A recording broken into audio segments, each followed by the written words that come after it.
Assalamualaikum warahmatullahi wabarakatuh.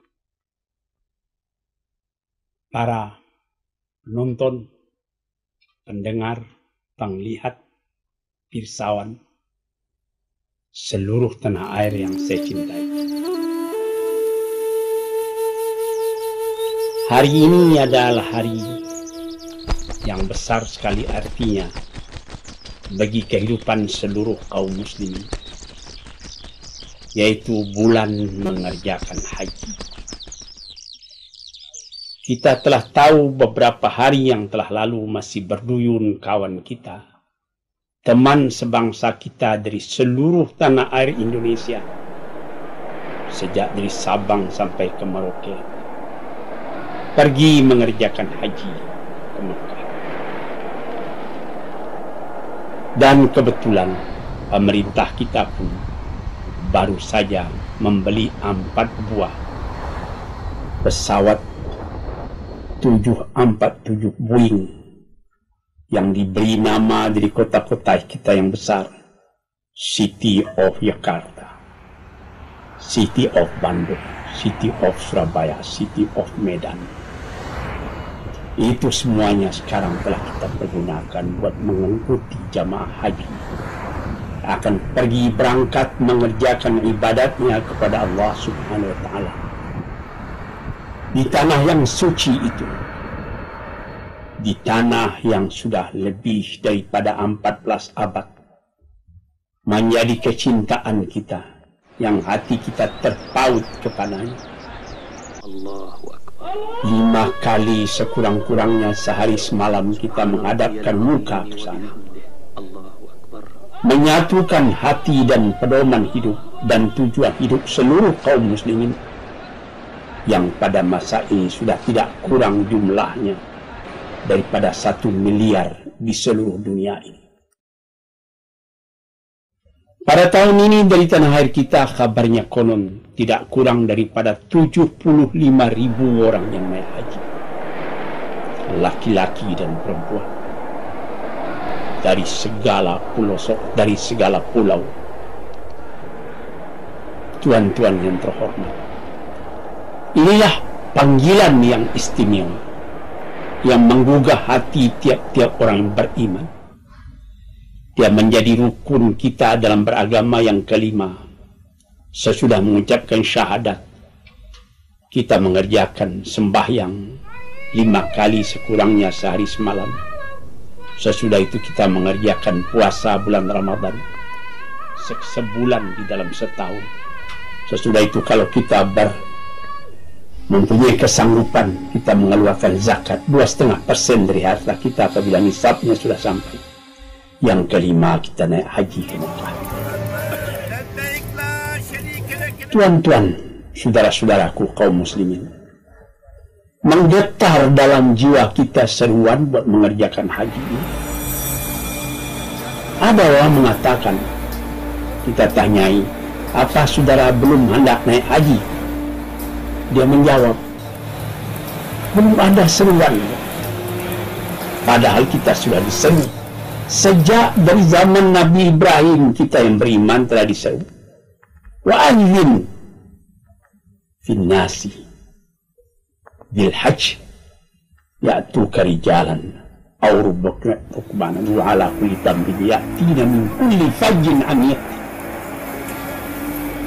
Beri pernyatalah kepada seluruh umat manusia agar dia pergi mengerjakan haji. Jalan, boleh berjalan kaki kalau sanggup. Rukmadan, boleh naik kendaraan kalau sanggup. Datang dari segala pelosok, min kulli fajjin amiq, dari tempat yang jauh-jauh. Apabila saudara sudah sampai ke Mekah, akan saudara lihat sendiri bahwa seruan ini hidup dalam hati seluruh mukmin di seluruh dunia ini. Dari Afrika, dari Eropa pun. Saya sudah 2-3 kali pergi melihat orang-orang dari Eropa, dari Cina, dari manapun orang datang. Berlain-lain bahasa yang dia pakai, Tetapi apabila dia sudah sembahyang di Masjidil Haram, satu bahasa yang dia pakai. Berlain-lain warna kulit.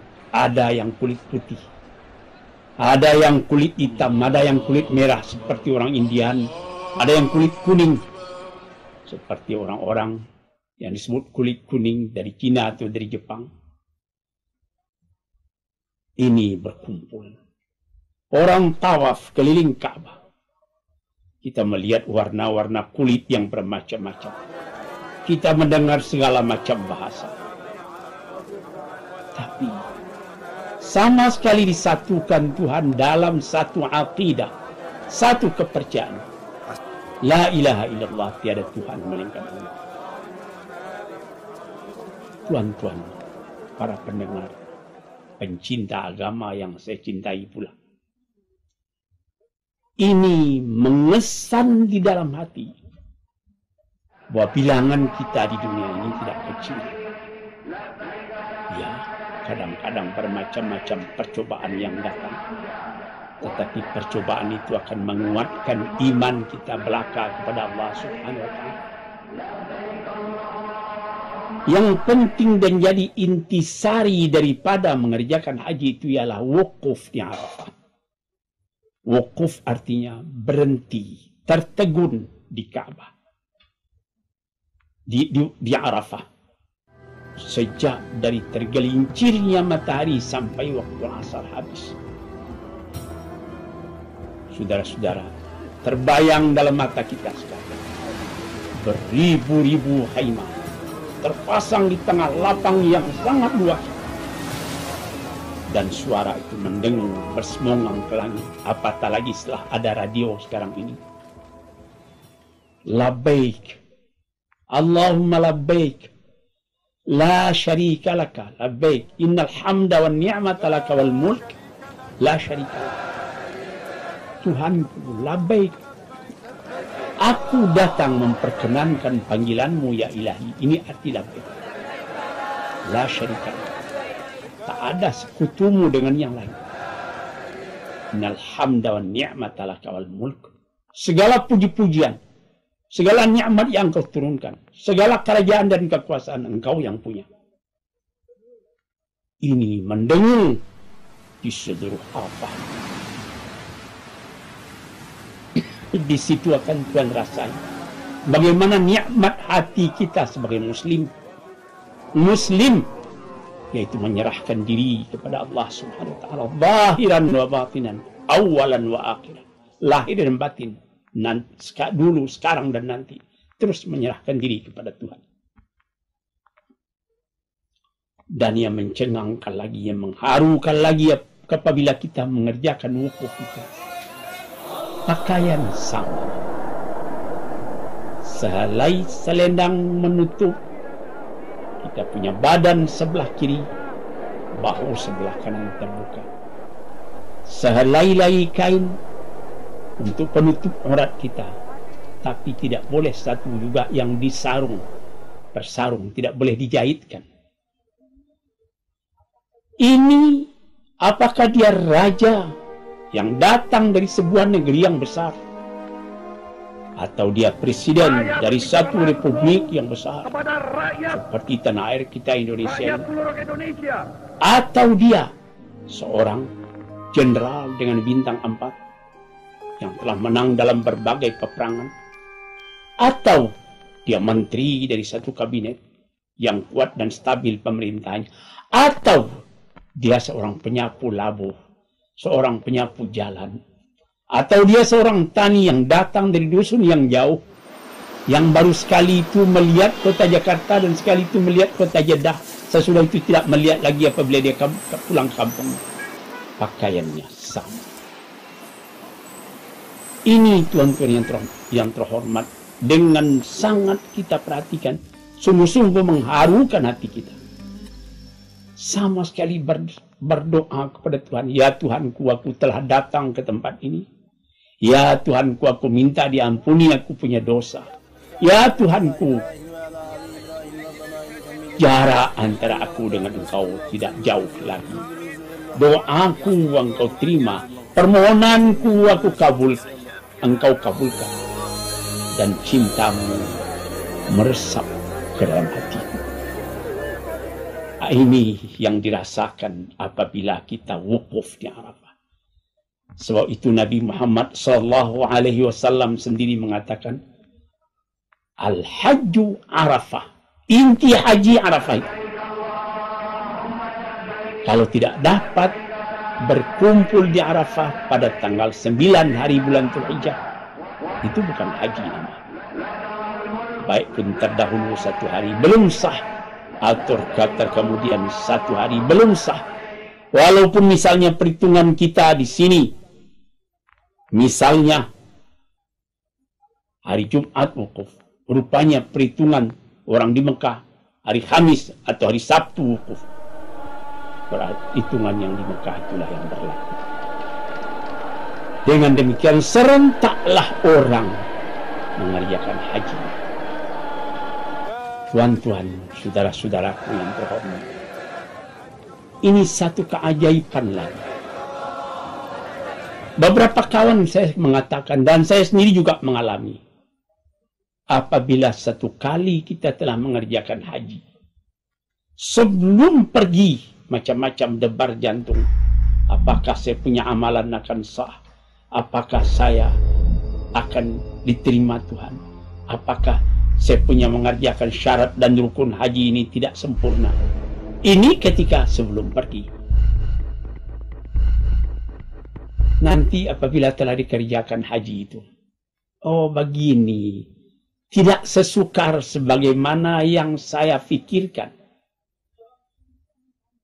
Di dalam tulisan banyak syarat-syarat yang kita susah memikirkannya. Tapi apabila telah dikerjakan, murah rupanya. Sama dengan mengerjakan wudhu, saudara-saudara yang terhormat. Di dalam mengerjakan wudhu dikatakannya, mustilah wudhu itu mempunyai rukun. Pertama niat, kedua membasuh muka, ketiga membasuh tangan, keempat menyapu kepala, kelima membasuh kaki, keenam tertib. Tapi setelah dikerjakan tidak 6. 4 cuma. Membasuh muka, membasuh tangan, sampai kepada 2 siku, menyapu kepala, lantas membasuh kaki. Yang niat tadi itu tersebut dalam rukun, tapi bekerja sendiri. Yang tertib memang itu ditertibkan. Mesti tidak boleh terdahulu membasuh kaki daripada membasuh muka. Begitu pula misalnya mengerjakan haji tadi. Begini, tapi setelah dikerjakan rupanya mudah, sehingga semua orang yang baru sekali naik haji ingin yang kedua, ingin yang ketiga. Tuan-tuan, saya sendiri mengalami. Alhamdulillah sudah banyak negeri yang saya jalani, sudah banyak hotel yang saya masuki. Bagaimana servisnya negeri-negeri yang besar, di Paris, di London, di Roma, di Jepang, dan di tempat-tempat lain. Penyelenggaraan di Mekah itu tidak seperti yang di Eropa atau di Jepang tadi. Maklumlah karena orang sempit tiap-tiap tahun bagaimana bisa menyelenggarakannya. Beribu-ribu, beratus ribu, berjuta. Saya tahu. Tapi apabila mengingat Mekah, saya ingin ke sana lagi. Waj'al af'idatan minan nasi tahwi ilaihi. Ini doa Nabi Ibrahim. Jadikanlah hati manusia tertarik. Sebagaimana ada magnet yang menarik kita kepada Ka'bah. Magnet apa? Magnet cinta. Saya teringat memperkatakan cinta ini. Kalau sekiranya Isaac Newton, ahli pengetahuan tentang perkara daya tarik bumi yang terkenal di benua Eropa, mengatakan adapun antara alam itu tarik-menarik dengan daya tarik. Tapi Iqbal mengatakan lebih tinggi dari daya tarik. Apa? Daya cinta. Ada orang yang biasa. Dia mengatakan, saya ingin ke Mekah. Saya ingin ke Mekah lagi. Sudah berapa kali Tuhan ke sana? Sekali. Saya pun sudah umrah, tapi ingin ke Mekah lagi. Mengapa? Saya sendiri tidak tahu. Nah Ini tuan-tuan, saudara-saudaraku yang berbahagia, yang menjadi peringatan kita sekarang. Sudah berduyun-duyun kawan kita, teman sebangsa kita, laki-laki dan perempuan yang pergi ke tanah Mekah pada tahun ini. Dan sekarang ini mereka sedang sibuk akan berangkat ke Arafah. Laki-laki dan perempuan. Rijalan, ada yang berjalan kaki, ada. Pernah orang-orang dari Pakistan, orang-orang dari Aljazair dan dari Tunisia, yang daratan tanahnya itu tidak ada batas laut dengan negeri Mekah, dia berjalan kaki. Masa Raja Abdul Aziz bin Saud masih hidup, menurut peraturan orang-orang itu kalau tidak cukup dia punya paspor, dia punya visa, tidak boleh, mesti ditahan. Tapi ketika beliau hidup, dia katakan apabila dia akan naik haji, catat saja namanya, insya Allah selamat. Mereka pun pergi. Kita bangsa Indonesia juga tidak kurang cinta kita daripada itu, cuma sayang kita di batas laut. Kalau sekiranya antara pulau-pulau Indonesia tidak dibatas oleh laut dengan tanah besar Asia, tentu akan banyak juga bangsa kita yang pergi. Baru ini datang ke rumah saya seorang pemuda yang baru saya 2 tahun memeluk agama Islam dari keturunan Tionghoa. Dia menangis mengatakan, saya ingin ke Mekah Bapak, saya ingin ke Mekah. Ke Mekah saya bilang mesti menurut peraturan, mesti pakai paspor haji, mesti memakai visa dan lain-lain sebagainya. Saya akan ikhtiarkan, meskipun tidak tercapai tahun ini, saya akan pergi ke Mekah. Memang tidak tercapai lagi tahun ini kalau engkau punya ongkos tidak cukup, saya katakan. Dia menjawab, biar saya dari sini ke Singapura, lalu saya jalan kaki terus dengan air mata berlinang. Yang begitu itu ada yang tercapai. Kalau niatnya betul, insya Allah dicapaikan oleh Tuhan. Kalau dia meninggal di tengah jalan, dia syahid karena dari cita-citanya yang suci itu. Sebab itu maka disebutkan oleh Nabi Muhammad SAW apa yang diajarkan, dikatakan haji mabrur. Al-hajjul mabrur laisa lahu jazaun illal jannah. Haji yang mabrur tidak ada balasannya, ganjarannya lain daripada surga. Apa di haji mabrur?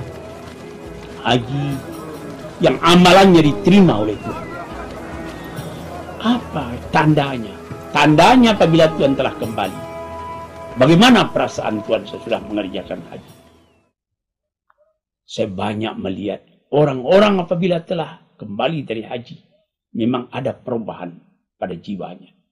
Dia menjadi lebih tekun. Dia lebih prihatin di dalam mengerjakan ibadah. Dia lebih banyak ke masjid. Dia lebih banyak mencintai orang lain. Dia banyak mementingkan amal ibadah. Dia banyak menolong kepada fakir dan miskin. Ini perubahan yang ada. Tapi kalau sekiranya kembali dari Mekah, setelah kita pulang sampai di tanah air kita, hati begitu juga kesatnya, pikiran begitu juga kacaunya. Barangkali dia merasa pergi ke Mekah itu bukan pergi beribadat, melainkan pergi piknik. Na'udzubillah. Tuan-tuan, saudara-saudaraku, para pendengar yang terhormat, sekarang saya ulang sekali lagi, ucapan selamat kita kepada saudara-saudara kita, kaum muslimin yang sekarang tengah menghadapi ibadat ini. Moga-moga dia dapat melakukan ibadatnya dengan baik, menurut hukum dan syarat yang tertentu. Apatah lagi, tidak usah susah. Ada orang dari Indonesia, apa saya bisa hafal ini katanya? Ini bacaan-bacaan doa waktu tawaf. bacaan-bacaan doa waktu sa'i. Saya jawab, itu mudah. Sampai di sana ada orang-orang penunjuk jalan, mutawif, yang mengajarkan kita sejak dari bacaan pertama, di syaud yang pertama, sampai kepada 7. Demikian juga di antara sa'i Bukit Safa dan Marwah. Sejak daripada langkah pertama, dari Bukit Safa, sampai penghabisan di Bukit Marwah, ada orang yang mengajarkan. Kalau yang kedua, ketiga tidak diajarkan lagi. Segala doa bacalah, segala ayat bacalah. Tundukkan hati kepada Allah. Minta ampunan dari ridhanya. Kita akan menjadi pulang kembali ke tanah air dengan jiwa yang kaya, dengan hati yang besar, dengan keridaan. Radhiyallahu anhu wa radu an. Dzalika liman khasyya rabbah. Allah ridha kita. Kita pun ridha kepada Allah. Karena kita telah merasa takut akan azabnya, rindu akan nikmatnya yang kita harap-harapkan selalu. Itulah kekayaan batin. Uang bisa habis, kekayaan bisa pudar, tapi iman kita minta kepada Tuhan, moga-moga ditambahnya dan kita selamat dunia dan akhirat. Sekianlah dulu. InsyaAllah lain hari kita sambung lagi. Assalamualaikum warahmatullahi wabarakatuh.